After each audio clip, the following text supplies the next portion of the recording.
안녕하세요. 책 읽어주는 여자 부키입니다. 오늘 소개드릴 책은 리처드 탈러 캐스 선스타인의 넛지인데요. 먼저 넛지는 팔꿈치로 슬쩍 찌르다, 주의를 환기시키다, 타인의 선택을 유도하는 부드러운 개입, 이런 뜻들을 가지고 있는데요. 넛지를 소개하는 글을 한번 읽어보도록 하겠습니다. 선택을 이끄는 부드러운 힘, 넛지의 시대가 왔다. 행동 경제학의 발명가와 미국 최고의 법률가가 뭉쳐서 일을 냈다. 이 책에서 저자들은 넛지의 새로운 정의를 통해 선택 설계학이라는 획기적 아이디어를 제시하며 사람들이 보다 건강하고 자유로운 삶을 영위하는 방향으로 결정하도록 넛지를 가하는 방법에 대한 선구적 논의를 시작했다. 이 책은 2008년 당시 미국 민주당 대선 후보였던 버락 오바마가 넛지를 활용한 정책을 수용하면서 폭발적인 유명세를 탔고 저자 중 한 명인 캐스 선스타인은 현재 오바마 정부의 합류에 규제 정보국을 돕고 있다. 이렇게 소개글이 나와 있습니다. 먼저 본문을 읽기 전에 인트로 읽어보도록 할게요.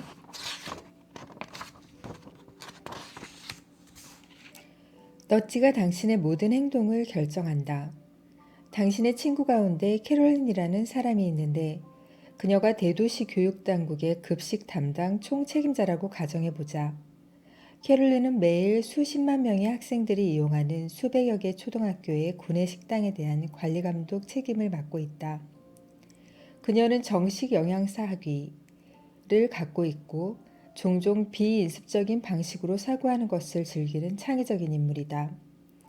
그녀에게는 경영 컨설턴트로 일하는 애덤이라는 남자친구가 있다. 애덤은 주로 슈퍼마켓 체인 사업체의 일을 돕는 통계 지향의 컨설턴트다. 어느 날 저녁 캐롤린과 애덤은 느긋하게 와인 한 잔을 즐기다가 한 가지 재밌는 음모를 꾸미게 된다. 급식 메뉴에 변화를 주지 않은 상태에서 단지 음식의 진열이나 배열만 바꾸는 것으로 과연 학생들의 음식 선택에 영향을 끼칠 수 있는지 여부를 실험해보자는 아이디어다. 캐롤린은 이를 실천에 옮기기로 결심하고 각 학교의 교내 급식 책임자들에게 자유배식 진열대의 음식 배열 방식에 대한 특정 지침을 내려보냈다. 물론 그러한 지침이 내려가기 전에는 학교마다 음식의 진열 및 배열 방식이 제각각이었다. 어떤 학교에서는 디저트를 제일 처음 놓았고 또 어떤 학교에서는 제일 마지막에 배치했으며 또 다른 학교에서는 아예 다른 줄에 놓기도 했다. 높낮이도 제각각이어서 어떤 학교에서는 프렌치 프라이를 학생들의 눈높이에 진열했고 또 어떤 학교에서는 삶은 당근을 그 위치에 놓았다. 슈퍼마켓 진열대를 설계해본 경험이 있는 애덤은 이 실험의 결과가 매우 놀라울 것이라고 예측했다. 그리고 그의 예측은 옳았다. 단지 구내 식당에 음식을 재배열하는 것만으로도 특정 음식의 소비량을 무려 25%씩이나 올릴 거나 내릴 수 있었던 것이다. 캐롤린은 여기서 큰 교훈 한 가지를 얻었다. 어른들과 마찬가지로 학생들 역시 정황 또는 맥락의 사소한 변화만으로도 큰 영향을 받을 수 있다는 사실이었다. 그러한 영향력은 더 나은 쪽으로도 혹은 더 나쁜 쪽으로도 행사될 수 있는 것이었다. 예컨대 캐롤린은 이제 자신이 발견한 사실을 토대로 건강에 새로운 음식의 소비량은 늘리는 한편 건강에 해로운 음식은 덜 먹게 할 수 있었다. 수백 개의 학교에서 나온 실험 결과와 대학원생 자원봉사자들의 자료 수집 및 분석 덕분에 캐롤린은 이제 학생들이 먹는 음식에 영향력을 행사할 수 있는 상당한 파워를 스스로 갖게 되었음을 확신했다. 캐롤린은 새로 발견한 자신의 파워를 어떻게 활용하면 좋을지 숙고에 들어갔다. 때로는 장난기 넘치는 친구들과 동료들로부터 캐롤린이 받은 그 활용 방안에 대한 조언은 다음과 같다. 첫째, 모든 것을 고려하여 학생들의 건강에 가장 이로운 쪽으로 음식을 배열한다. 둘째, 무작위로 음식을 배열하는 방안을 택한다. 셋째, 학생들이 자신의 판단에 따라 음식을 택할 때와 똑같은 순서로 음식을 배열하기 위해 노력한다. 넷째, 가장 많은 뇌물을 기꺼이 제공할 의사가 있는 공급 업체의 식자재가 가장 많이 소비되도록 음식을 배열한다. 다섯째, 구내식당의 수익을 극대화하는 방향으로 음식을 배열한다. 첫째는 두말할 나위 없이 바람직한 것이다. 그러나 다소 강제적으로 느껴질 소지가 있고 심지어 개입주의적이라는 점이 문제다. 그러나 어쨌든 최상의 옵션인 것만큼은 분명하다. 둘째는 원칙에 의거한 공정한 방식으로 보이고 또 어떤 면에서는 중립적인 조치라 할 수 있다. 그러나 음식 배열이 학교마다 다르게 무작위로 행해지면 어떤 학교의 학생들은 다른 학교의 학생들보다 상대적으로 해로운 식생활을 하게 될 것이 분명하다. 이를 바람직하다고 볼 수 있겠는가? 학생들의 건강 개선에 도움을 주는 방식을 통해 손쉽게 대부분의 학생들을 더 나은 상태로 만들 수 있는 상황에서 캐롤린이 과연 이런 식의 중립을 선택해야 마땅한가? 셋째는 강제를 피하는 명예로운 시도로 보일 수 있다. 학생들 스스로의 선택을 존중하며 그에 맞추기 위해 노력하는 것이니까 말이다. 어쩌면 이것이 진정한 중립적 선택일지도 모르며 어쩌면 캐롤린이 중립적으로 사람들의 선호를 존중하는 게 마땅한 처사인지도 모른다. 그러나 조금만 생각해보면 이는 구현 가능한 옵션이 아님을 알 수 있다. 애덤의 실험이 입증했듯이 학생들의 선택은 항목의 배열 순서에 이미 영향을 받기 때문이다. 그러한 상황에서 어떻게 학생들의 진정한 선호를 판단할 수 있단 말인가?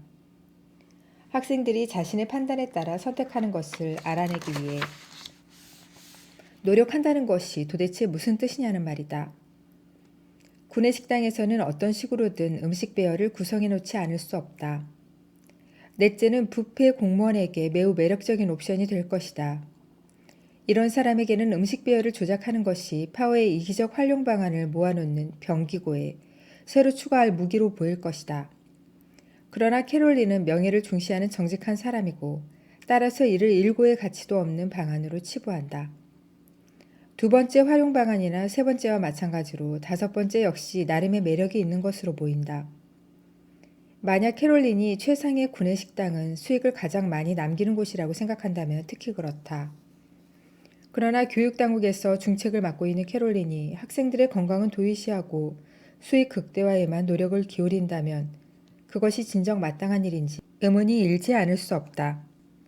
우리는 선택 설계자가 만들어 놓은 세상 속에 산다. 캐롤린 같은 사람을 우리는 선택 설계자라고 부른다. 선택 설계자는 사람들이 결정을 내리는 배경이 되는 정황이나 맥락을 만드는 사람이다.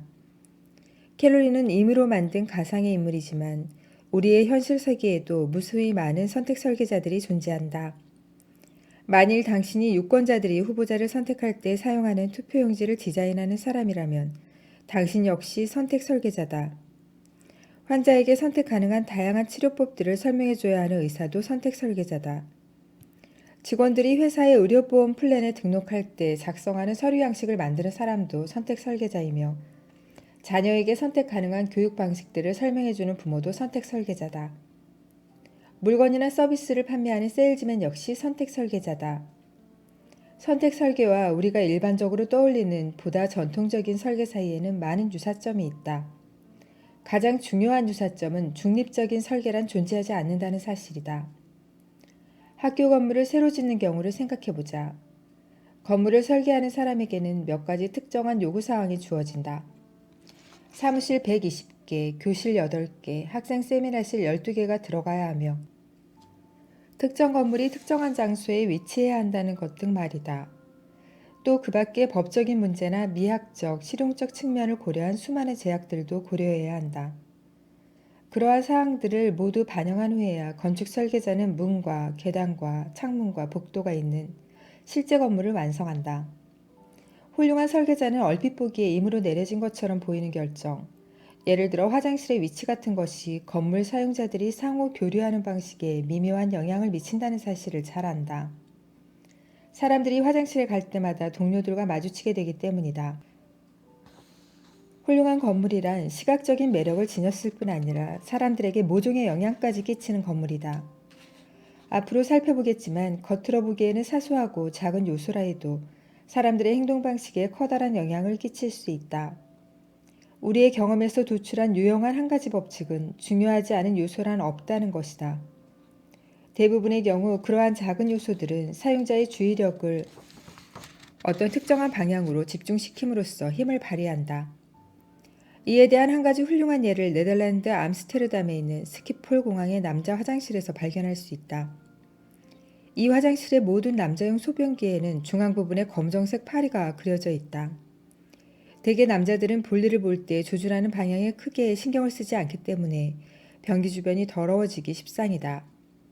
하지만 눈앞에 목표물이 있으면 거기에 집중하게 되고 자연히 발사물을 변기 가운데에 맞출 확률도 높아진다. 이 아이디어를 처음 생각해낸 아드 키붐의 말을 빌자면 이 방법은 경이로운 효과를 거두고 있다. 그는 이렇게 말한다. 적중률이 매우 높아졌죠. 파리를 본 남자들은 그것을 향해 발사하니까요. 경제학자인 키붐은 스키폴 공항 건물의 확장 공사를 감독했다. 그의 팀원들은 이 파리 그림이 변기 밖으로 튀는 소변의 양을 80%나 감소시킨다는 사실을 발견했다. 중요하지 않은 요소란 없다는 통찰력은 부담스러운 동시에 유용한 시각이다.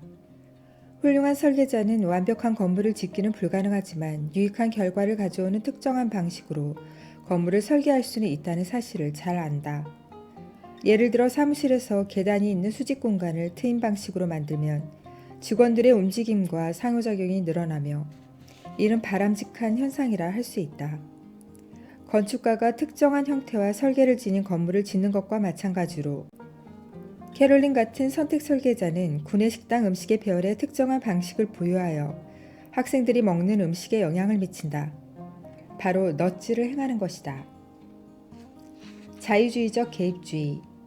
만약 당신이 모든 면을 고려해 볼 때 캐롤린이 학생들의 건강에 이로운 영향을 주도록 음식을 배열해야 한다고 생각한다면 당신은 우리가 제안하는 자유주의적 개입주의에 동의하는 셈이다. 분명 자유주의적 개입주의라는 용어는 처음 들었을 때 즉시 호감이 가는 말은 아니다.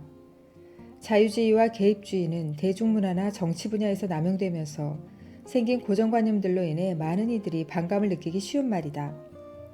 게다가 자유주의적 개입주의는 모순적인 개념처럼 보인다. 그렇다면 우리는 무슨 이유로 반감이 느껴지고 게다가 모순적이기까지 한 두 개념을 조합한 것일까? 의미를 제대로만 이해한다면 이 용어는 지극히 상식적이고 타당한 의미를 전달한다는 것이 우리의 생각이다. 그리고 이 두 표현은 따로 쓰일 때보다 함께 쓰일 때 훨씬 커다란 강점과 매력을 갖는다. 문제는 독단론자들이 이 용어를 사용할 때 발생한다. 우리의 제안에서 자유주의적이라는 말은 일반적으로 사람들이 자유롭게 원하는 바를 행할 수 있으며 자신이 원하지 않으면 바람직하지 않은 대안은 버릴 수 있어야 한다는 주장을 나타낸다. 밀턴 프리드먼의 표현을 빌자면 자유주의적 개입주의자들은 사람들이 선택의 자유를 가져야 한다고 말한다. 우리는 선택의 자유를 지키거나 증진시키는 정책을 만들기 위해 노력한다. 개입주의라는 말을 자유주의적이라는 말로 한정하면 자유를 보존한다는 의미를 담게 된다. 자유를 보존한다는 말에 특별히 다른 언어의 의미가 내포되어 있지는 않다는 점을 강조하고 싶다. 자유주의적 개입주의자는 사람들이 쉽게 원하는 방식을 택할 수 있기를 바라며 자유를 행사하고자 하는 사람들을 방해하기를 원치 않는다. 한편 개입주의라는 말은 사람들이 더 오랫동안 더 건강하고 더 나은 삶을 살게 만들기 위해 선택 설계자가 그들의 행동 방식에 영향을 미치기 위해 노력하는 것이 합당하다는 주장을 나타낸다. 다시 말해 우리는 사람들이 삶의 질을 향상시키는 쪽으로 선택하도록 이끌기 위해 정부나 민간 부문 단체들이 의식적인 노력을 기울이는 것이 적절하다고 생각한다. 만일 어떤 정책이 사람들 스스로 판단하여 자신에게 이로운 선택을 내리는 데 영향을 미치려고 한다면 그 정책은 개입주의적인 것이다. 사회과학 분야의 믿을 만한 조사 결과에 따르면 개인들은 상당히 형편없거나 잘못된 결정을 내리는 경우가 많다. 그들이 충분한 주의를 기울였거나 완벽한 정보를 가졌거나 엄청난 인식 능력과 완벽한 자기 통제력을 지녔더라면 내리지 않았을 결정들 말이다. 자유주의적 개입주의는 비교적 유연하며 비강제적인 유형의 개입주의라고 할 수 있다. 자유주의적 개입주의에서는 선택을 막거나 차단하지 않으며 선택하는 자에게 심각한 부담도 지우지 않기 때문이다. 만일 사람들이 담배를 피우거나 건강에 안 좋은 캔디를 잔뜩 먹거나 적합하지 않은 의료보험 플랜을 택하거나 은퇴 후를 대비한 저축을 포기하고 싶어 한다면 자유주의적 개입주의자는 그들이 그렇게 하지 못하게 강제하거나 혹은 그러한 행동을 하기 어렵게 만들지는 않는다. 그럼에도 우리가 제안하는 접근 방식은 개입주의적인 성격을 띨 때 비로소 중요성을 지닌다. 민간 부문과 공공 부문의 선택 설계자들은 단순히 사람들이 선택하리라고 예상되는 바를 파악하거나 그러한 선택을 용이하게 해주기 위해 노력하는 것이 아니기 때문이다. 그보다는 오히려 사람들의 삶의 질을 향상시키는 방향으로 그들을 움직이려고 의식적으로 노력한다. 넛지를 행한다는 얘기다. 넛지는 선택 설계자가 취하는 하나의 방식으로서 사람들에게 어떤 선택을 금지하거나 그들의 경제적 인센티브를 크게 변화시키지 않고 예상 가능한 방향으로 그들의 행동을 변화시키는 것이다. 넛지 형태의 간섭은 쉽게 피할 수 있는 동시에 그렇게 하는데 비용도 적게 들어야 한다. 넛지는 명령이나 지시가 아니다. 과일을 눈에 잘 띄는 위치에 놓는 것은 넛지다. 그러나 정크푸드를 금지하는 것은 넛지가 아니다. 우리가 제안하는 방식의 상당수는 민간 영역에서 실행될 수 있는 것들이고 또 실제로도 실행되어 왔다. 예를 들어 이 책에 소개하는 많은 사례에서 살펴보겠지만 고용주는 중요한 선택 설계자다. 의료보험이나 은퇴 프로그램과 관련된 부분에서 고용주는 피고용인들에게 유용한 너치를 제공할 수 있다. 이윤을 올리면서 사회에도 공헌하고 싶은 기업은 환경적 너치를 통해 효과를 얻을 수 있으며 동시에 대기오염과 이산화탄소 배출도 줄일 수 있다. 그리고 민간 영역에서 자유주의적 개입주의의 실효성을 뒷받침하는 근거들은 정부에도 마찬가지로 적용된다. 우리가 너치를 해야 하는 이유. 개입주의에 반대하는 사람들은 종종 인간이 선택을 내릴 수 있다는 것이 매우 훌륭하고 멋진 일이라고 주장한다. 그리고 설령 멋진 일까지는 아니라 할지라도 자신은 최소한 다른 누군가보다는 더 나은 선택을 내릴 수 있다고 믿는다. 경제학을 공부했든 그렇지 않든 대부분의 사람들은 적어도 호모 이코노미쿠스라는 개념을 받아들이는 것 같다. 사람은 누구나 합리적으로 사고하고 선택하며 따라서 경제학자들이 제안하는 인간 모델에 들어맞는다는 생각 말이다. 경제학 서적을 들춰보면 호모 이코노미쿠스는 알베르트 아인슈타인처럼 사고하고 IBM 컴퓨터처럼 뛰어난 기억 용량을 갖고 있으며 마하트마 간디와 같은 의지력을 발휘할 수 있는 존재처럼 느껴진다. 물론 그런 사람들이 있기는 하다. 하지만 대부분의 사람들은 그렇지 않다. 우리는 계산기가 없으면 복잡한 나눗셈을 할 때 어려움을 겪고 종종 배우자의 생일을 잊어버리며 새해 벽두부터 숙취로 머리를 쥐어뜯는다. 우리는 호모 이코노미쿠스가 아니라 그저 호모 사피엔스일 뿐이다. 복잡한 라틴어 대신 부리기 쉽도록 여기서부터는 그러한 가상의 존재와 실제의 존재를 각각 이콘과 인간이라고 부르겠다. 비만 문제를 생각해보자. 현재 미국에서 비만 인구 비율은 20%에 가까우며 여기에 과체중 인구까지 더하면 60% 이상이다. 전 세계적으로 과체중에 해당하는 성인 인구는 약 10억 명이고 그중 3억 명이 비만에 속한다. 비만도는 일본과 중국, 일부 아프리카 국가들의 경우 5%에서 사모아 도서 지역의 경우에는 75% 이상에 이른다. 세계보건기구에 따르면 영국과 동유럽, 중동, 태평양 도서군, 오스트레일리아, 중국, 북미 일부 지역들에서는 1980년대 이후 비만도가 3배로 증가했다. 비만은 심장질환과 당뇨병의 위험을 높이며 때때로 조기 사망으로 이어진다는 연구 결과가 많이 나와 있다. 따라서 모든 사람이 적절한 식생활을 하고 있다고, 즉 약간의 넛지로 초래될 수 있는 식생활보다 더 나은 식생활을 하고 있다고 보기는 매우 힘들다. 물론 대부분의 상식 있는 평범한 사람들은 단순히 건강뿐 아니라 음식의 맛도 중요하게 생각하며 먹는다는 것은 그 자체로 사람들에게 큰 즐거움을 선사한다. 우리는 과치 중인 모든 사람들이 합리적으로 행동하는 데 실패했다고 주장하려는 것이 아니다. 하지만 모든 또는 대부분의 미국인이 식생활과 관련하여 최적의 선택을 하고 있는 것은 아니라는 사실은 분명하다. 식생활뿐 아니라 매년 50만 명 이상을 조기 사망으로 몰고 가는 음주, 흡연 등 다른 위험한 행동들의 경우도 마찬가지다. 식생활, 흡연, 음주와 관련하여 현재 사람들이 내리는 선택은 그들의 행복과 안녕을 증진하는 최선의 방식이라고 볼 수 없다. 실제로 많은 흡연과와 음주가들, 과도하게 먹는 사람들이 더 나은 결정을 내리기 위해 기꺼이 비용을 지불하고 타인의 도움을 받고 있지 않은가. 하지만 우리는 선택에 관한 새로운 학문을 주시하고 있는 바, 이는 사회과학자들이 지난 40여 년간 행한 면밀한 연구의 결과들로 이루어져 있다. 이 연구 결과들은 사람들이 내리는 많은 판단과 결정의 합리성에 대하여 진지한 의문을 제기한다. 이콘의 기준에서 보면 사람들은 완벽한 예측을 해야 하는 존재는 아니지만 편향되지 않은 예측을 해야 한다. 다시 말해 예측이 틀릴 수는 있어도 그것이 예상 가능한 방향으로 체계적으로 틀려서는 안 되는 것이다.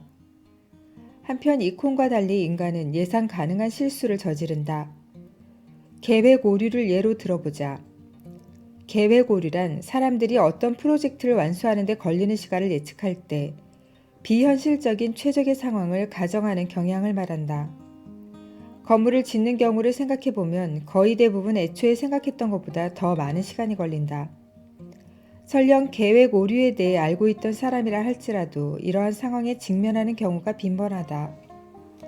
많은 연구 결과가 인간의 예측이 불완전하고 편향되어 있다는 사실을 보여준다. 인간의 결정이나 판단도 마찬가지다. 또 다른 예로 현상 유지 평양을 생각해보자. 이는 타성의 또 다른 이름이다.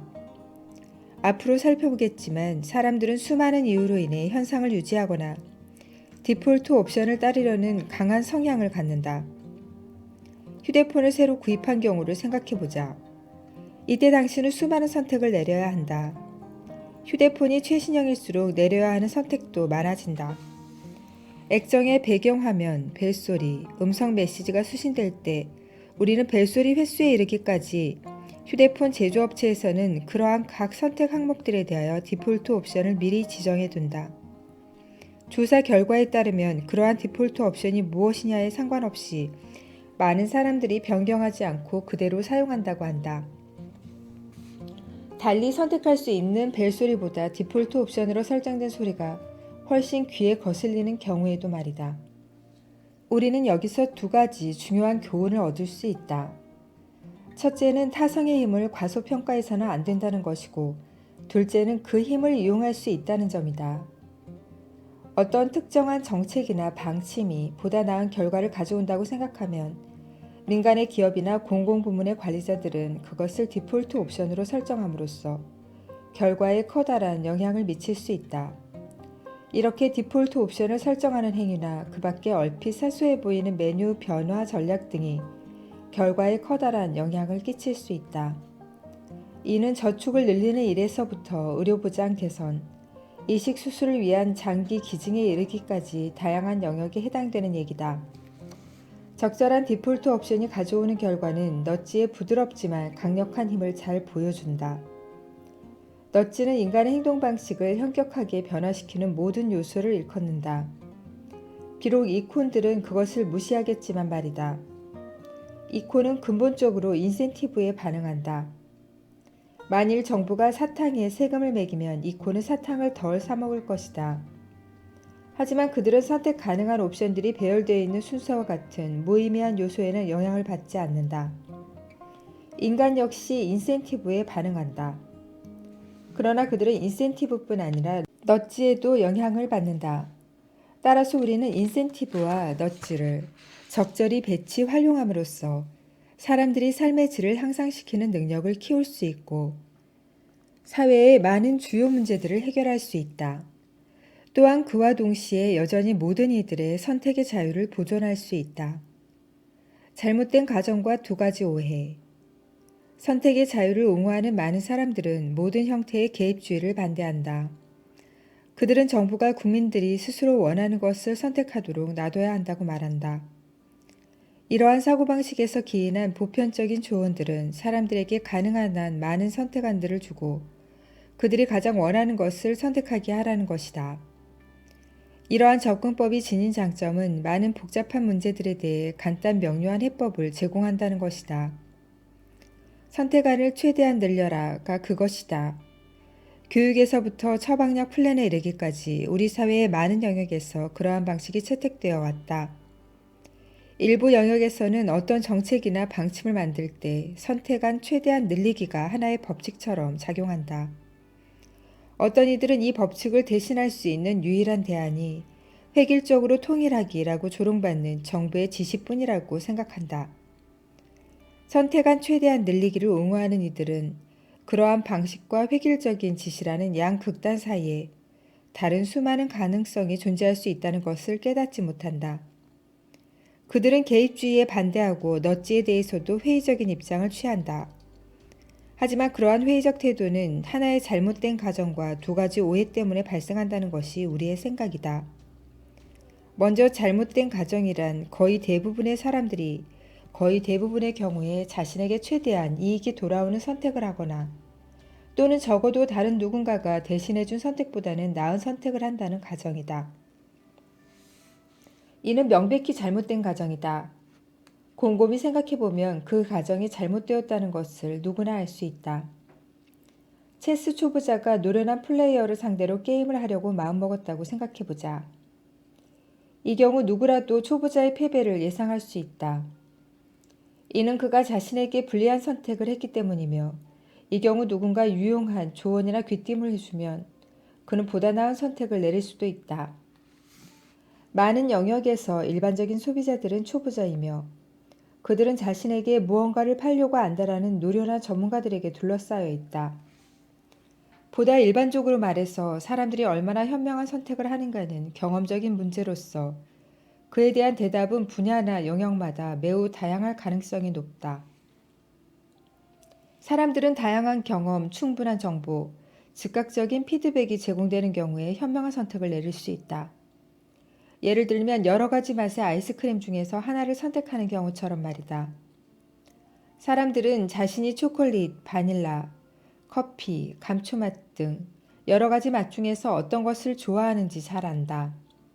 하지만 경험이 부족하거나 정보가 충분하지 않거나 피드백이 느리거나 별로 알 수 없는 경우에는 잘못된 선택을 할 가능성이 높다. 예를 들어 과일과 아이스크림 중 하나를 선택해야 하거나 여러 치료법 가운데 하나를 선택하거나 투자 옵션을 선택해야 하는 상황처럼 말이다. 만일 당신에게 특징과 내용이 각기 다른 50가지의 처방약 플랜이 제시된다면 다른 누군가의 도움이나 조언을 받음으로써 보다 나은 선택을 할 수 있을 것이다. 사람들이 완벽한 선택을 할 수 없는 존재인 한 선택 설계에 약간만 변화를 주어도 그들의 삶을 더 나은 방향으로 변화시킬 수 있다. 앞으로 살펴보겠지만 사람들에게 유익을 제공하는 선택 설계를 만드는 것은 가능할 뿐 아니라 결코 어려운 일도 아니다. 널리 퍼져 있는 첫 번째 오해는 사람들의 선택에 영향을 미치는 것을 피할 수 있다는 생각이다.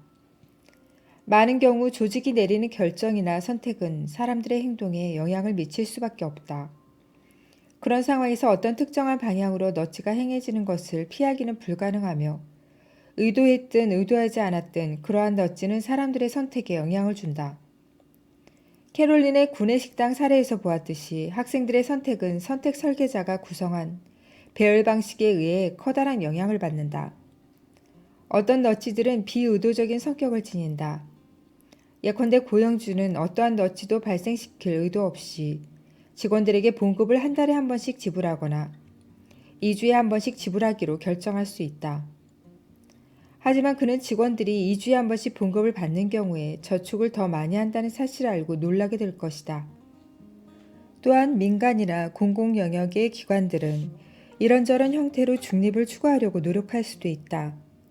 예를 들어 무작위로 선택을 하거나 대부분의 사람들이 원하는 바를 파악하려고 애쓰면서 말이다. 하지만 비의도적인 너치 역시 커다란 영향력을 가질 수 있기 때문에 일부 상황에서는 그러한 형태의 중립이 그다지 바람직하지 못하다. 본문에서 이와 관련된 여러 사례를 살펴볼 것이다. 어떤 이들은 민간 영역에서 그러한 비의도적인 너치가 힘을 발휘할 수 있다는 주장은 기꺼이 받아들이면서도 정부가 국민들의 삶을 향상시키려는 목적을 갖고 국민의 선택에 영향을 미치려고 시도하는 것에는 완강히 반대한다. 그들은 정부가 현명하고 자비롭게 행동하리라 기대할 수 없는 존재라고 생각한다.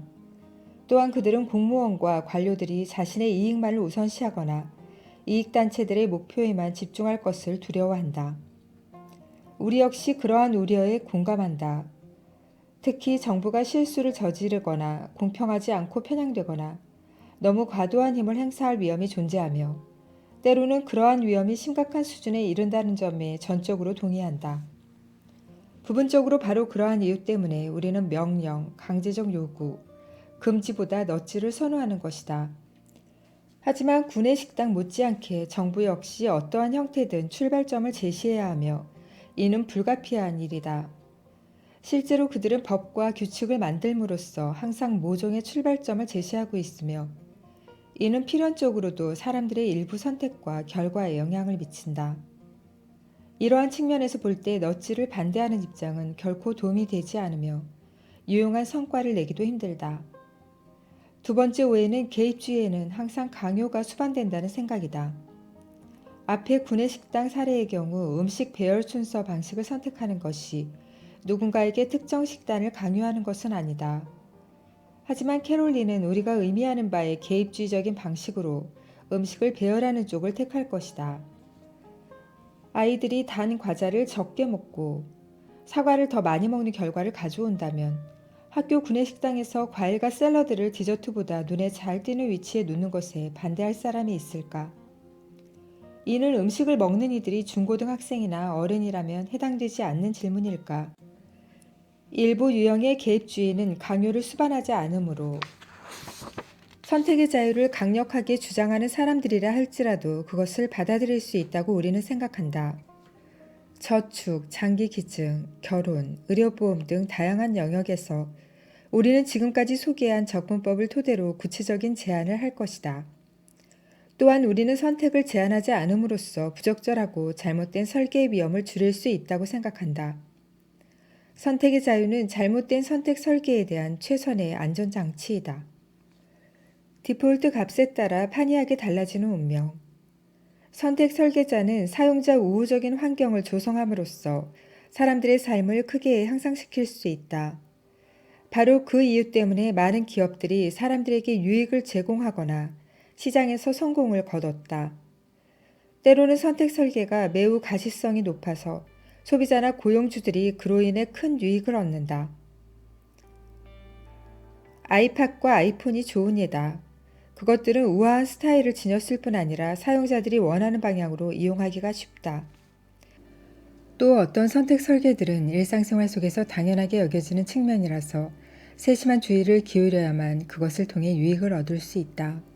우리의 고용주인 시카고 대학을 예로 들어보겠다. 여타의 많은 대형기관이나 단체와 마찬가지로 시카고 대학에도 매년 11월에 자유 등록 기간이 있다. 이 기간 동안 교내 직원들은 의료보험이나 은퇴연금 같은 복리후생과 관련하여 자신이 택했던 조건을 수정할 수 있다. 그러한 수정을 온라인상에서 해야 한다. 개인적으로 인터넷에 접속하기 힘든 직원들을 위해 공용 컴퓨터도 마련되어 있다. 직원들은 그들에게 주어진 선택안들과 인터넷에 접속하여 등록하는 방법에 대한 설명이 담긴 자료를 우편으로 미리 받는다. 아울러 등록 기간을 잊지 않도록 하기 위해 직원들에게 우편 및 이메일 안내문도 발송된다. 직원들도 인간이기 때문에 일부는 태만해서 또는 바빠서 등록을 하지 않는다.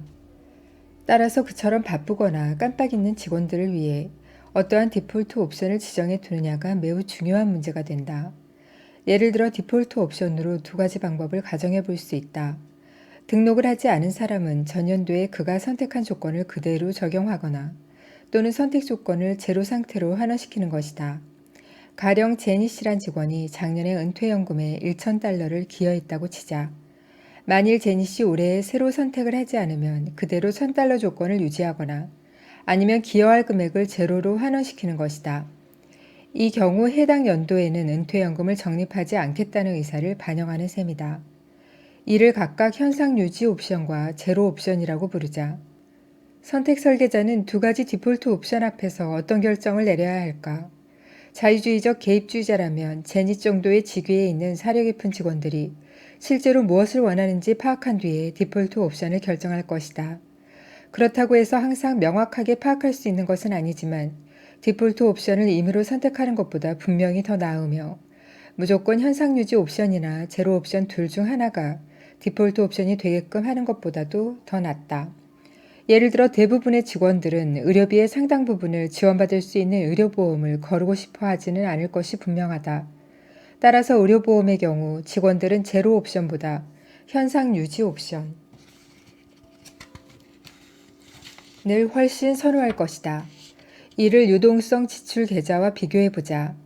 이는 직원이 매달 분급해서 일정액을 따로 넣어두었다가 특정한 지출을 위해 사용할 수 있는 계좌다. 이 계좌에 들어간 금액은 일정 기간 내에 사용하지 않으면 소멸된다. 그런데 해마다 예상 지출액이 크게 차이가 날 수 있다.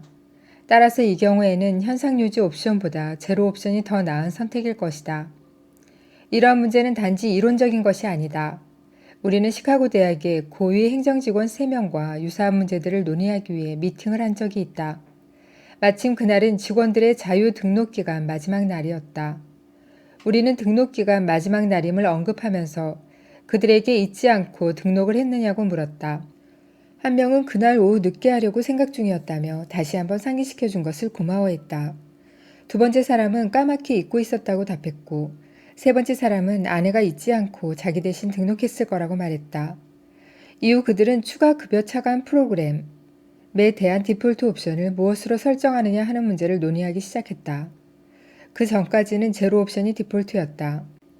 하지만 제로 옵션으로 하는 경우 해당 프로그램에 대한 금액 납입이 의도치 않게 중단될 수 있으므로 그들은 전년도와 동일한 조건으로 하는 현상유지 옵션으로 바꾸는 것이 더 낫다는 데 전원 합의했다. 필경 앞으로는 깜빡하고 등록을 잊은 많은 교수들도 안락한 은퇴 생활을 여기할 수 있을 것이다. 위의 사례는 훌륭한 선택 설계의 기본적인 원칙 일부를 보여준다. 선택을 하는 이는 인간들이다. 따라서 선택 설계자는 가급적 그들의 삶에 이로움이 더해지는 방안을 강구하기 위해 신경 써야 한다. 선택하는 이들이 잊지 않도록 상기시켜주고 당신의 노력에도 불구하고 선택을 잊어버리는 이들에게 부과되는 비용을 최소화하도록 노력해야 한다. 앞으로 살펴보겠지만 이러한 원칙은 민간과 공공영역 모두에 적용될 수 있다. 그리고 지금 현재의 상황보다 훨씬 나은 쪽으로 개선될 수 있는 여지가 충분히 존재한다. 여기까지 넛지 인트로 읽어보았는데요. 어떠셨어요? 팔꿈치로 슬쩍 찌르다 타인의 선택을 유도하는 부드러운 개입 넛지. 저는 아이들이 잘 안 먹는 알약 영양제를 식사 때마다 잘 보이는 곳에 두었다가 그래도 안 먹길래 가루로 만들어서 홍삼 먹을 때 타먹인 적이 있는데요. 알약 알갱이가 둥둥 떠서 아이가 눈치채고 말았지만 결국 먹긴 했는데 말이죠. 부드러운 개입은 아니고 좀 강압적인 개입이었던 듯 싶네요. 개인적으로 넛지를 행하려면 상대에 대한 애정과 깊은 관심이 있어야 할 듯 싶습니다. 좀 더 강압적이지 않은 방법으로 몸에 좋은 알약 영양제를 아이들에게 먹이려면 어떻게 해야 하는지 넛지 자세히 읽어봐야겠네요.